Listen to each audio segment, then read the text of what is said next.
and welcome to the Ghosts and Folklore podcast. I'm Mark Rees, and on each episode, I investigate a different, weird, and wonderful subject. And on this episode, this special Christmas episode, I will be joined by a very special guest to discuss everyone's favourite festive visitor, and that is the horse-skulled prankster, the Mari Lwyd. The Mari Lwyd, which, for those who don't know, is a traditional Welsh wassailing custom in which a horse's skull is decorated with ribbons and shiny things, mounted on a pole, much like a hobby horse, and carried by a group of people who go door to door, singing as they go, trying to gain entry into your house so they can come inside, drink your ale, and eat your cake, much like myself. And joining me on this episode to talk about the Mari is my very good friend Ronnie Kerswell-O'Hara, who was last on this podcast a few years ago when I recorded a live ghost hunt from Newton House in Dinefwr. Now, Ronnie works for the National Trust in Dinefwr in Llandeilo, and she specialises in two subjects which are perfect for this podcast, and they are ghosts and folklore. Yes, ghosts and folklore, and as part of her role within the trust, she conducts ghost tours around the stately home at Halloween, as well as all manner of folklore-related activities, including, at this time of year, the Mari Lwyd get-togethers, which is what we'll be talking about on this episode and the next episode, because as it's Christmas, I'm going to treat you with not one, but two episodes this month. On this episode, the first episode, we are going to look at the folklore. Ronnie will tell us a little bit about her background working in places like the London Dungeon and how she now makes these amazing Mari Lwyds. So if you've ever wondered how to make a Mari, where to find a horse's skull, how to make the jaw move, how to decorate it, and I know many of you have been wondering because I get messages from people all around the world asking these questions, this is the episode for you. And then on the next episode in 2 weeks' time, we will look at the ghosts, the spookier side of things at Dinefwr, and trust me, it does get much spookier. But for now, this is very much about the folklore and about the Mari Lwyd. And so it's time for us to try and make contact with Ronnie and to begin at the beginning. Ronnie, welcome to the podcast. Lovely to have you on here. Thank you for having me, Mark. I'm excited.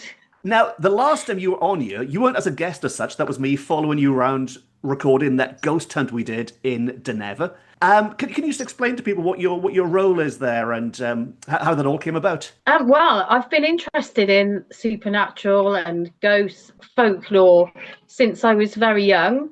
And, you know, when I started working there as a tour guide in 2018, it was quite clear that there was some interesting experiences just happening around us, like doors slamming, disembodied voices, orbs, etc. And at the time, we used to do a version of the ghost tour in the day as a regular tour around about Halloween. And then we had my friend Nick Brunger. There's a shout out to Nick Brunger. He used to do the Creepy Carmarthen tour, and he now does all kinds of things, I think lost away. So he had to move away, and he said, oh, why don't you just get Ronnie to do the tours, because she knows more than me. So that's how the tours kind of fell into my lap. And the advantage is, because I work there 2 or 3 days a week, I've got an advantage because I can write things, update the tour every year with the extra things that seem to be happening all the time. And, you know, there's all kinds of things happening there on a daily basis that, you know, when there's people in the house, you don't necessarily notice them. But when you're there on your own locking up, strange things happen, you see things, people feel things, visitors tell you things. So, you know, the tours are always updated every year. So that's my interest in the ghosts there. But ghosts, I think they followed me around, Mark, all my life, because my mum remembers me being in a cot when I was a baby, and she had somebody called her Auntie Janie, who wasn't an Auntie Janie at all. It was, you know, one of these people that adults that you know that that you always call an auntie. And she used to say that my auntie Janie really wanted to see me, but she died before I was born. And my mum would go to me in the cot, and the light would be on, and she'd physically make sure the light was off again, and then she'd come back and the light would be on. So various things like that used to happen when I was little, followed me through life. I don't know if I'm doing it myself, like some kind of Carrie phenomena, or if there really are like other people even now standing behind me. I don't know. Do you know what I mean? But yeah, things have followed me around. No one's thrown a bucket of blood on you yet, though. It's not quite that bad. Well, they have actually.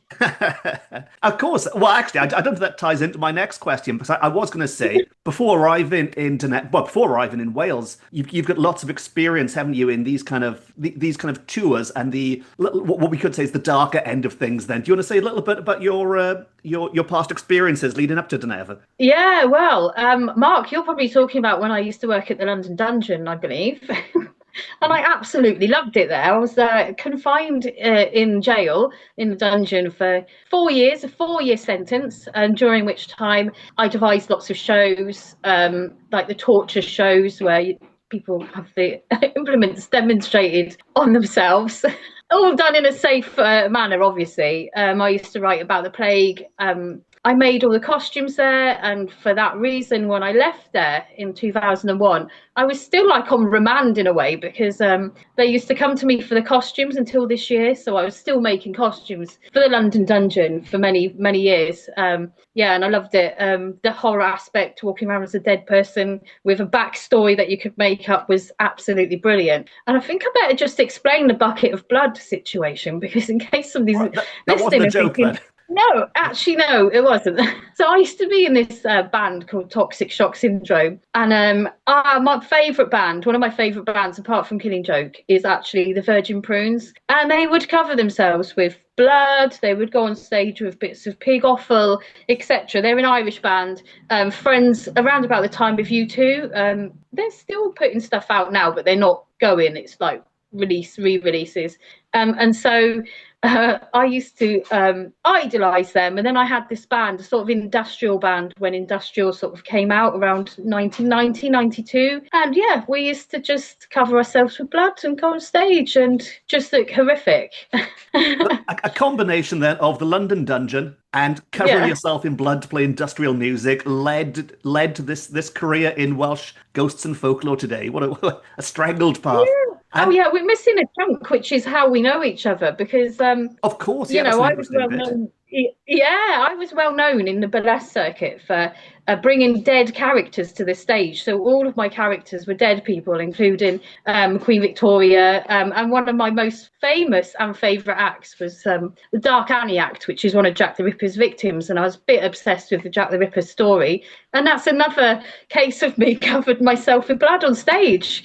And also Lady Bathory, I used to pour blood on myself on stage. God help those people that had to clean up the mess afterwards. So it's kind of a theme, basically. We're not going to do any blood today, though, Mark. You might be relieved to know. Well, luckily this is a remote chat, isn't it? So you can save the blood until we meet in person next, and look out and arrive in Dinefwr. Now, something I can see, people listening sadly won't be able to hear this, but directly over your shoulder is a nice big, very big horse skull, which leads very nicely into the first part of our chat today, which is the folklore. We'll save the ghosts for later, but the folklore. And a big part of your role now in Dinefwr is to arrange and participate in the Mari Lwyd events, which take place twice a year, don't they? There's one I'm sure you can tell me the exact dates now, but there's one for New Year, isn't there? One just before, just after. And I imagine all that experience of working in costumes, working in burlesque, and scaring people, not that the Mari Lwyd is meant to be that scary, have all fed into that, haven't they? And can you just tell us a little bit more about the process of how you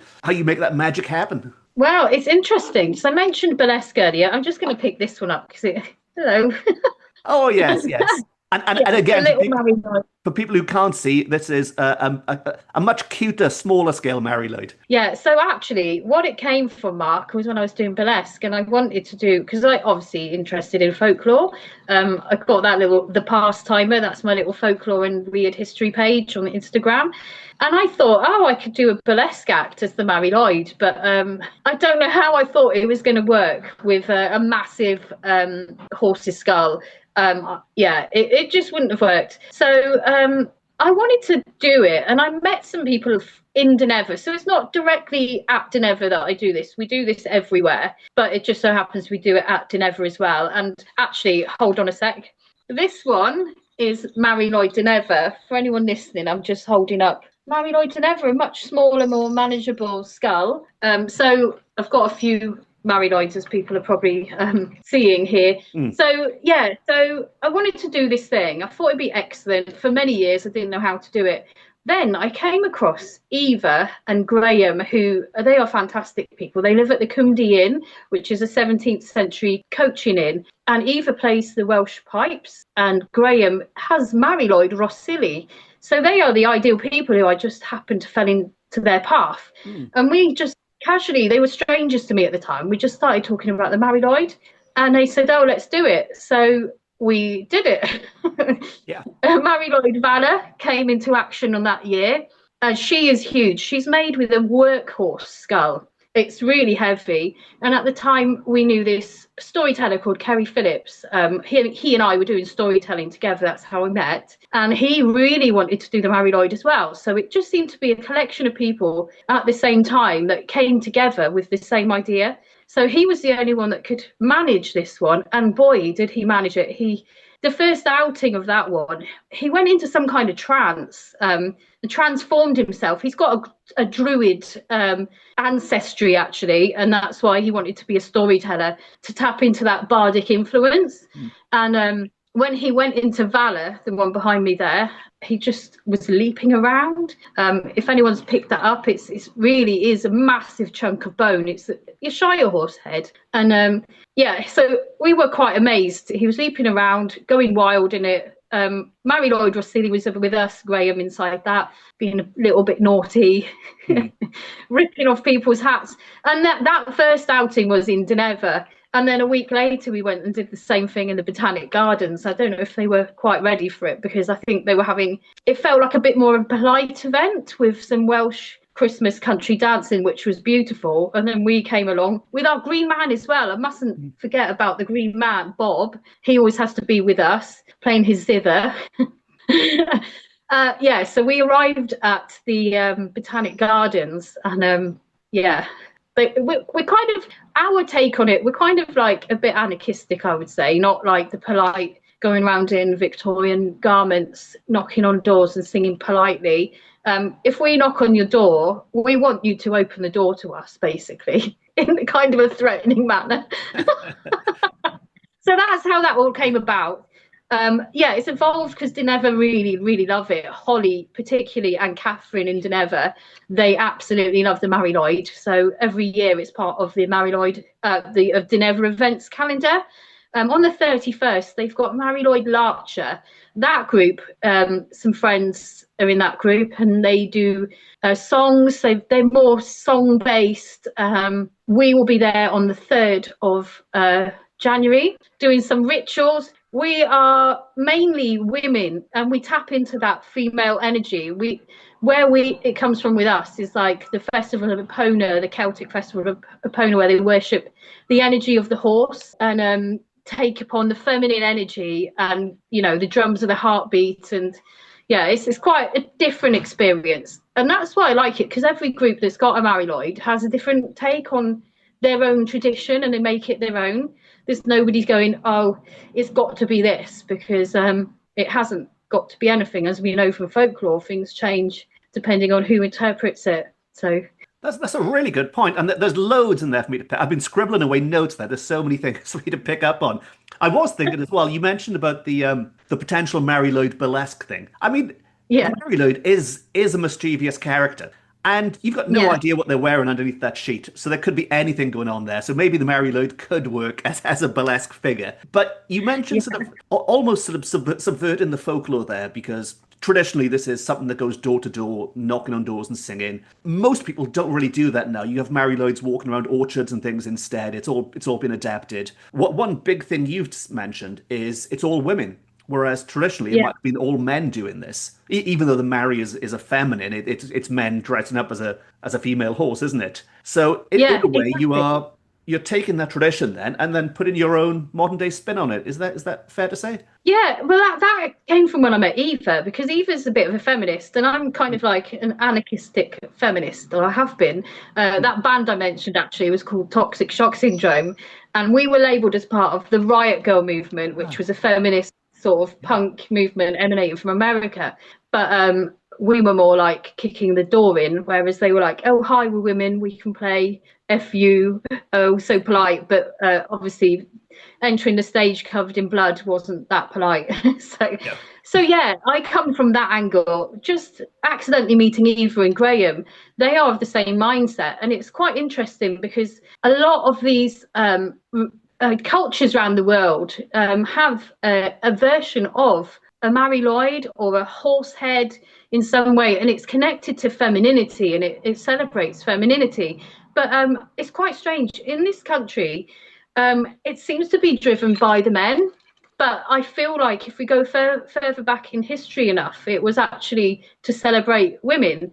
So I don't know what I don't know really what the taking on that is. But I mean, people used to go round and knock on people's doors and do horse plays, old horse plays, didn't they? As part of the mummers tradition to get money. So maybe it's come from that, because traditionally the mummers were all men that used to travel around the country. There was no women involved. So I don't know, but our take on it is that we wanted to take it back to celebrating femininity, but not necessarily saying to people we were doing that. It was just in our hearts, and that's what we were carrying when we started to do it. Yeah, so yeah, interesting, isn't it? And that's one of the nice things about the Mari Lwyd's history, is because it's so murky and it's so unknown. Nobody can really say what's right or wrong. We assume it's this and it's probably this and it could be that, but ultimately we don't know. I mean, there's the suggestion it could even mean, people often translate it as the grey mare, but the word Mari is also Welsh for Mary, so it could well have links to the Virgin Mary even. Who knows where it came from? But excellent. So you mentioned that the Green Man and people are involved as well. Yeah. I'm assuming that's not a green woman, is it? That is a male figure who would be there for that one. That is Bob, actually. Bob is, Bob's like a legend. Like, he's another person that just fell into our path. We were doing belly dancing there used to be a festival in Ammanford, an excellent festival called the Festival of the Troupe. The Boar Festival, a medieval themed festival. With and I was there with sorry. And obviously Ammanford obviously is the place that the troupe ran through, isn't it? So I was there. Yeah, so I was dancing with my group, the Lotus Sisters, again, a folkloric Egyptian-inspired belly dance group. And lo and behold, there was a lute player that just stumbled upon us and started singing medieval-style, bit sweary folkloric songs, and we were dancing to him, and that was the legend that is Bob. So Bob is just up for anything. He really loves the Green Man. He like, everything about him is the Green Man when he's the Green Man, and he stands there playing this instrument, the zither, which is sort of like I don't know how to describe it. I'd say it's like one of those lap guitar things, but crossed with a harp. Do you know what I mean? I can picture it. I can't find a word, but I can picture it. Yes. Yeah. No one can find a word for that. No.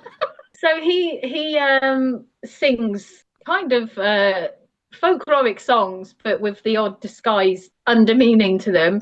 And then he tells people the Mari Lwyd is going to come. So he kind of preps people for what's going to happen, because sometimes people don't know. Like, when you turn up, I mean, we had one incident at the Cymdi Inn one New Year's Eve when everything was prepped. We were going to knock on the door, etc. And when we actually got to the door, and bearing in mind Eva and Graham live there, we opened the door. No one seemed to know what we were doing. So we were there singing this song, and at the time we had 2 female violinists with us as well.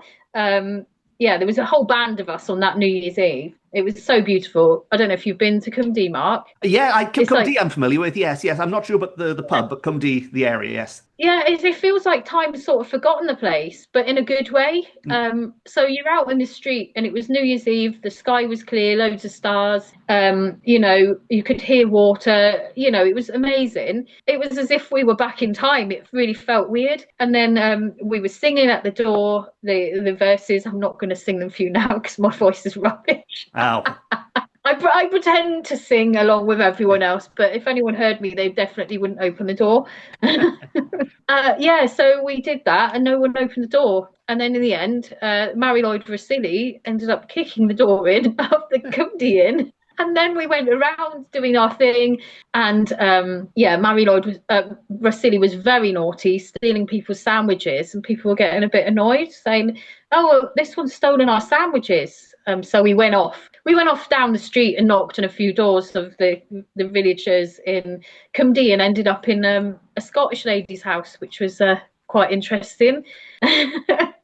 She didn't expect it. She was there in her pajamas and slippers with some whiskey, and she invited about 10 strangers in her house, and we had a lovely time. And then we went back to the Cymdi Inn, and it was as if nothing had happened. We sang the song, they responded with their own verse and invited us in. We had a lovely time. So it was quite weird.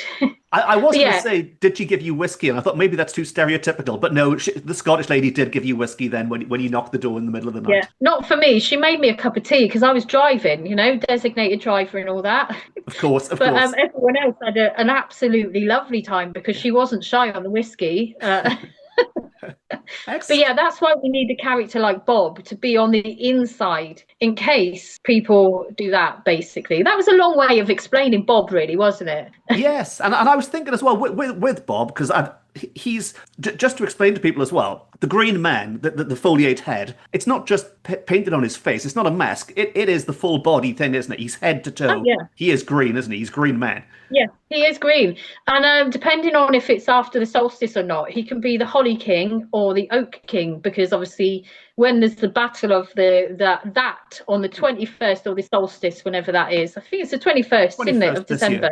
Yeah. Yeah, so the Winter's King loses out to the Summer King, and then it becomes the Oak King after that date because the lights, the nights get lighter. So he can be either, or he can be both if he just fancies going wild, and he actually does.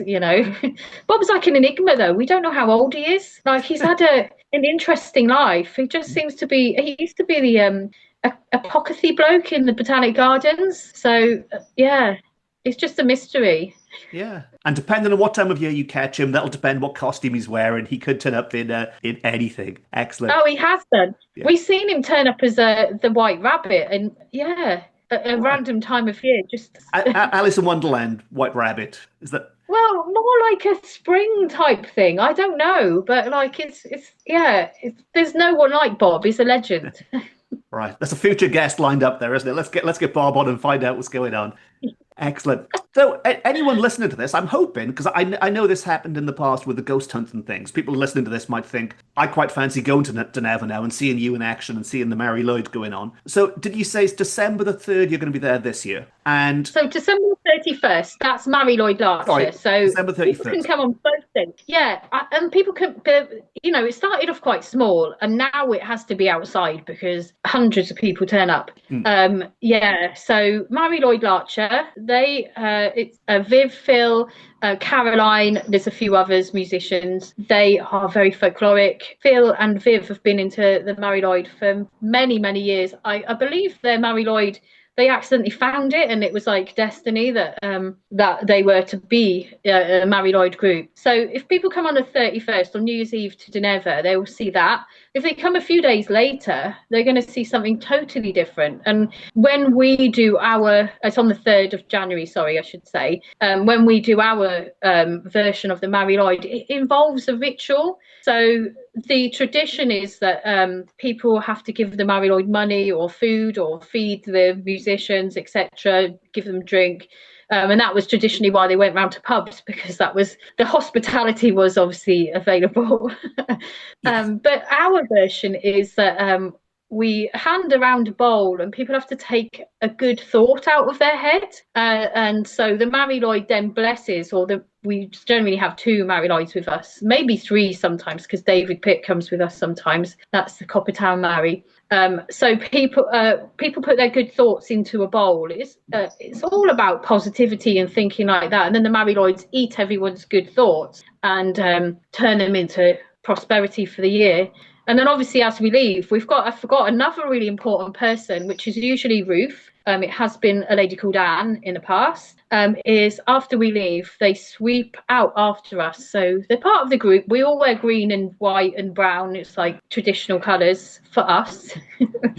And they sweep the negativity out after us. So we cause chaos. Chaos attracts chaos, and then we leave. Hopefully we refresh the energies. So just so I can picture this in my mind then. So these thoughts that the Mari Lwyd is eating, you were saying, or drinking, whichever way around it was. Are we talking like a wassail bowl or something? Is it something in there? It's not an empty bowl that these thoughts are going into then? Well, it's both. It can be an empty bowl because sometimes people don't want to fill it with the wassail drink. But so when it just depends on people to believe it, and that's with anything, isn't it? If people believe it, they'll take part in it. And so all these thoughts are put into the bowl, and the Mari Lwyd will consume them or do whatever. Sometimes the Mari Lwyd's a bit naughty and they vomit, so somebody might not have put a good thought in there. They don't like that.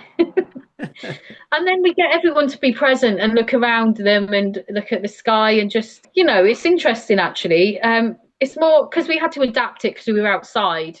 We couldn't fit into Newton House. We couldn't fit into these small places anymore. We had to adapt it. So that's how these rituals have evolved. So. Excellent. So January the 3rd is the date. Come along if they want to see you in action.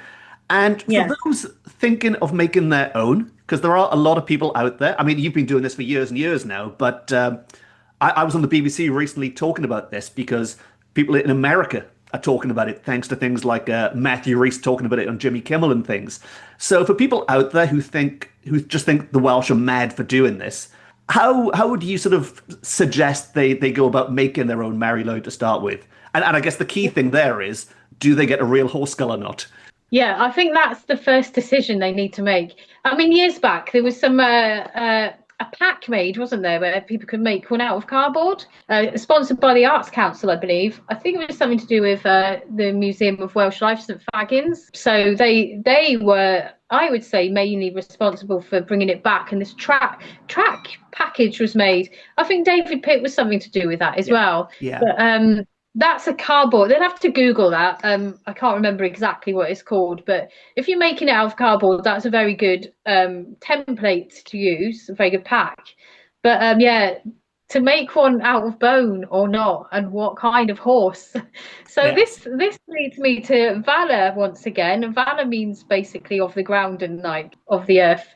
So we didn't know at the time that it was really important to choose what kind of skull. And as you know, eBay's quite good for finding random things like horses' skulls. Even horses' skulls, yes. You can buy anything on eBay. So I just Googled horse's skull, came up with a few eBay links. And I didn't even think that a massive, huge, big horse's head would be heavy. So I got this horse's skull and it came from China via Poland, quite randomly. I don't know what customs thought of that. It was still, and anyone that's eaten, sorry about this, but it was a bit messy, shall we say, inside. I don't know how it got through customs because of like bio diseases and things that could have been brought into this country. But anyway, I had spent quite a long time cleaning it out. To me and my husband Stuart had a little grinder with an attachment to get remaining bits of brain out the head. This is sounded like London Dungeon torture implements again, isn't it? Yeah. So she was fully cleaned, and then his dad got involved. He was like approaching his 80s. He bloody loved it. He was getting involved in the Mari Lwyd as well, helping us clean it. I took every tooth out of her mouth because they still had tissue around the teeth. Good, they gave good clean, stuck them back in wood glue so they didn't wobble, so she's had proper orthodontal treatment. And then to build it. And the most, before that, you have to repair the skull if it looks damaged in any way. And I use milliput for that, which is a plumber's like a putty type thing that's made of a resin that you have to mix together and it sets solid. So, and it does, that one had a hole in its head. So obviously repaired that with this milliput thing and it dried solid. So repair your skull, make sure your skull's pristine, don't have any disgusting tissue left on it. My cat at the time, Otis, my first Bengal, he was well interested in that package when it arrived. Yeah. And can I interrupt with what might be a very gory question again here? But there was a hole in the Yeah. skull. Is that Yes. what I assume it is? Or it was? It is. Probably how it was sent to the other world, shall we say? Yeah. Yeah, because that's how they do it, isn't it? Yeah, so you don't want that, because you don't want, even though it's a reminder of death, also skulls are a reminder of life in a lot of cultures. You don't want people being reminded that it was alive and how it died. That's not, people don't like that, it's not nice, is it? Yeah. So make sure you've got any evidence of it being extinguished, removed. Yes. And yes. then the hardest part actually is the mechanism to make the jaw clack, because that's what you want. I'm going to just pick up my other one now. Yeah. So Mari Lwyd Dinefwr was made because that one was so heavy and only Kerry could manipulate it. So we came across this little pony skull, and this is much more manageable. I can hold it with one hand, look, Mark. Much more manageable. Yeah, it is quite heavy, and obviously, but yeah, so you want to make, I think every group has a different way of making it clack. I haven't got the post with me now, but I've got two sort of rods on it that you pull together like a trigger. And the mouth, I'm going to show everyone inside. I don't know if I can catch the light there. Can you see that? I can see it, yes. Yeah. So we're looking at the metal tube underneath the jaw. If people are listening to this, I'm just showing what's here. So on the back of this jaw here, the bottom jaw, we've got a little loop, a metal loop. My husband's a welder, so he generally helps me with all kinds of props. And inside the head, there's a tube which you fasten a tube to. And then, because the jaw's permanently open, every time you push the two rods together, the jaw will clack shut. It's very complicated. Everyone's got a different way of doing it, and that's our way of doing it. And then the most other important thing is nothing to do with decoration, is how you're going to support it on your body, because you don't want to just be free holding a pole, because it's quite heavy and quite strong. So we have like a flag sort of holder. Is that what they're called? Like a holster sort of thing that you put the end of the pole in.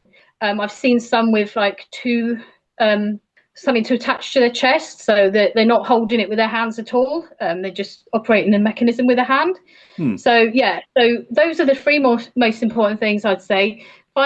Choosing a skull, or deciding if you're going to make it out of skull or something else. People are using printed 3D printing now, aren't they? Yes, they are. Yes. Yeah, this baby skull here, the micro Mari. Look at that! All three Maris in the same room at the same time. The micro Mari is actually a printed 3D printing skull, but it doesn't have a jaw that works. But yeah, so choosing the skull, finding out which mechanism or how you're going to do the mechanism.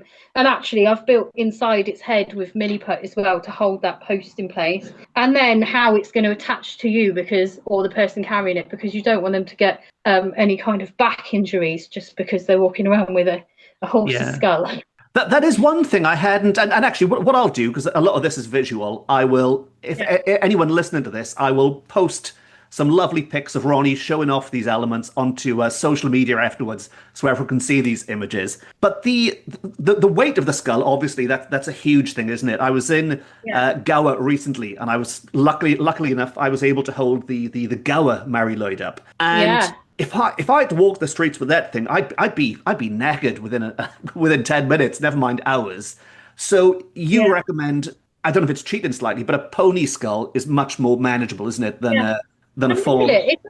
I'll put both of them together actually, side by side. Just walk over here, so you can see how big they are. I'd say the pony skull is about a third of the weight and size of the Shire horse head there. But I mean, those big workhorse skulls are easier to get hold of, because I think they come from countries where there's a lot of those type of horses. If you're finding them naturally as well, because I think David Pitt, he gets given them a lot, and in Wales as well. I think it's quite nice to have a pony's head because of the Welsh ponies that survive in the winter.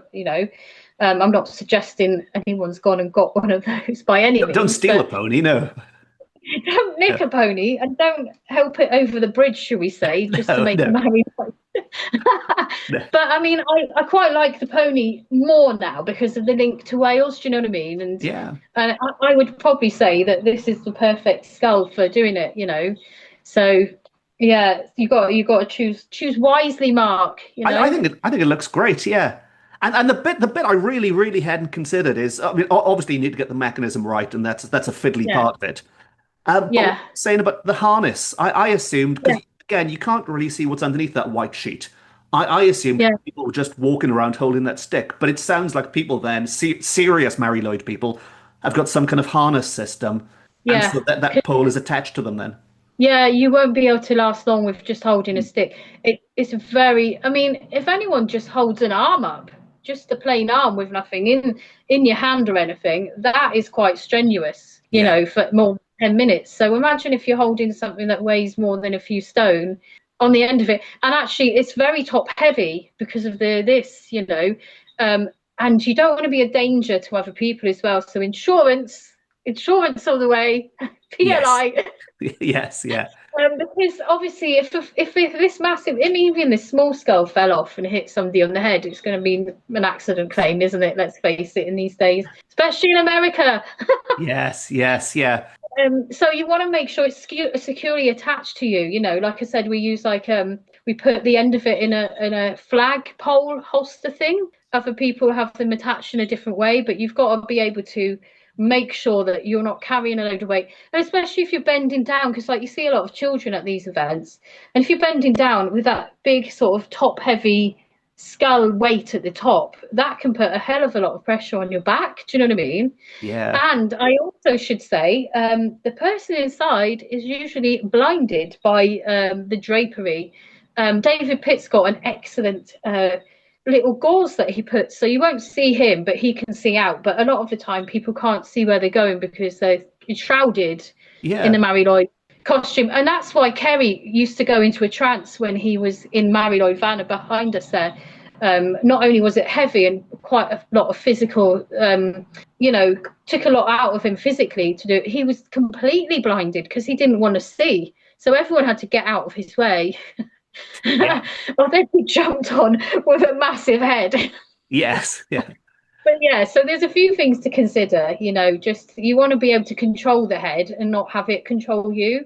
I know, like we're saying, we talk about the Mari Lwyd as if it's alive, and they control the situation, but we are humans inside them, and we've got to make sure that other humans and dogs. I've been attacked by a dog, Mark. Really? Was it after the In bone? that one behind.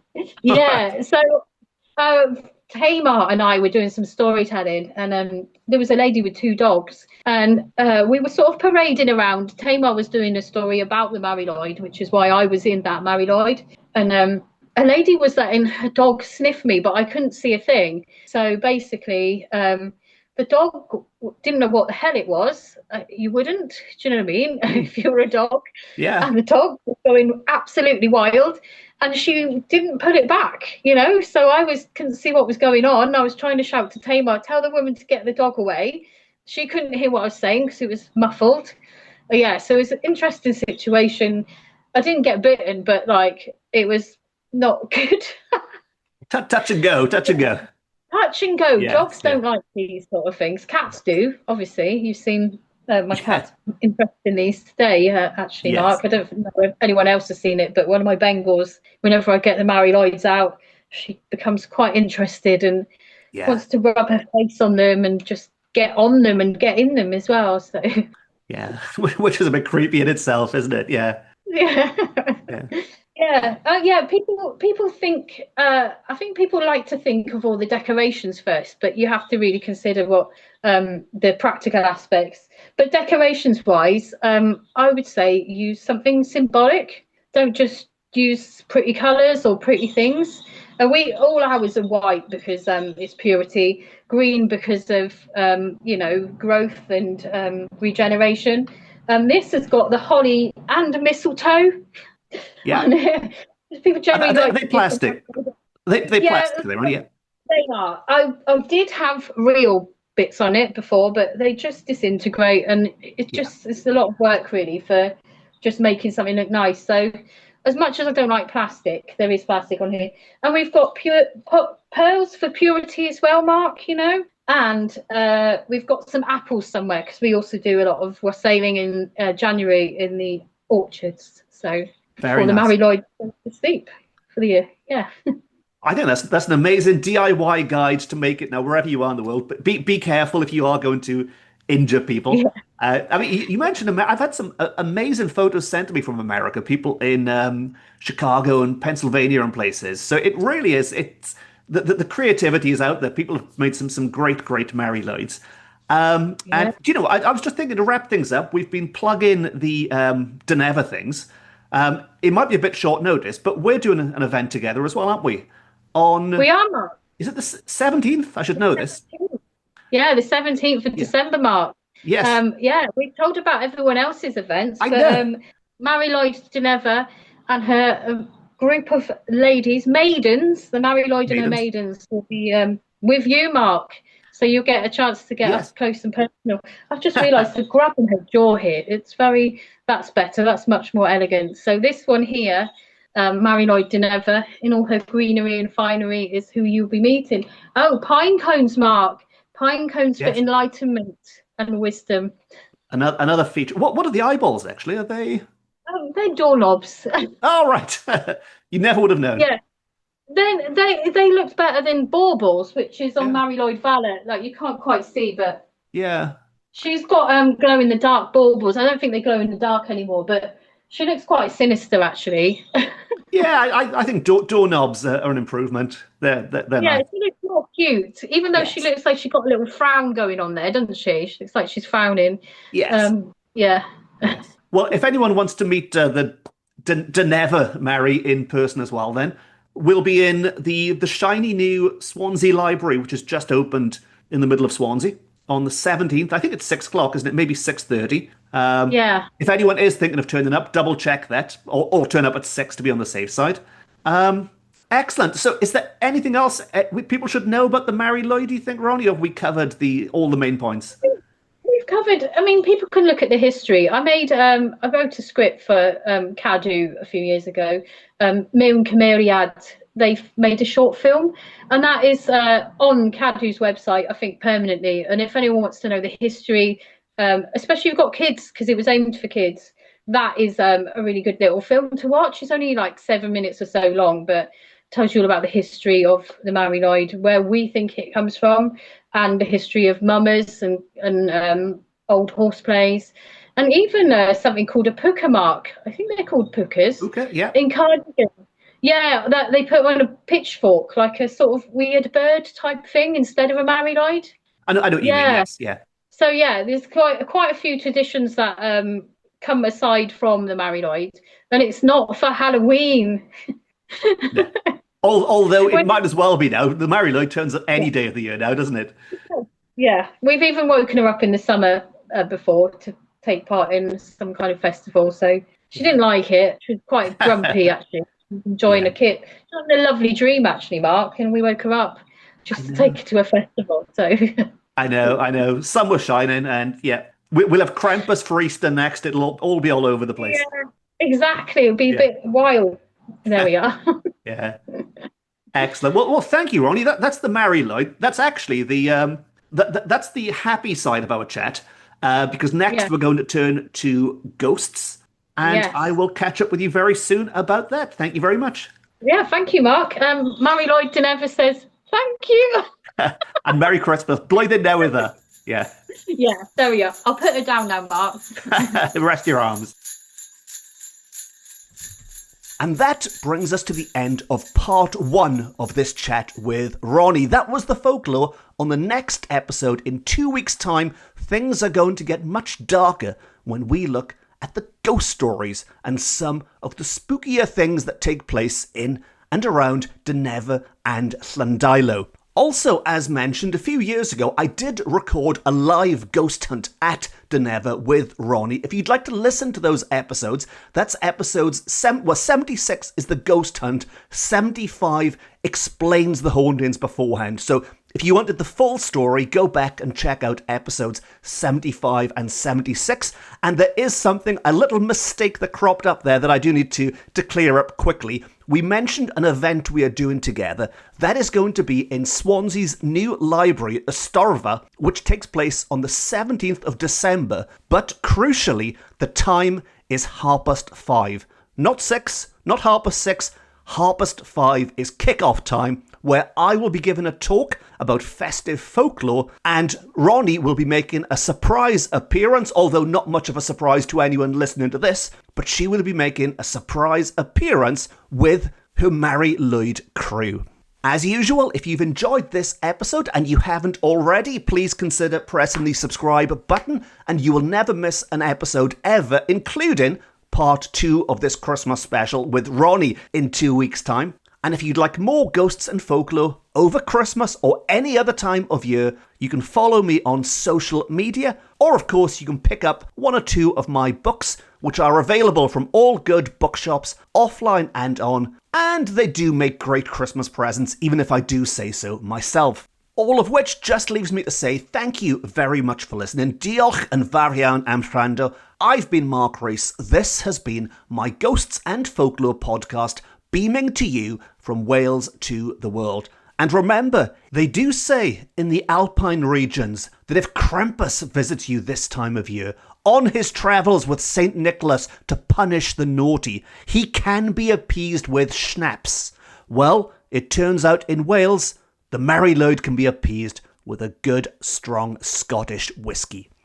Until next time, Nadolig Llawen, Merry Christmas, and no star.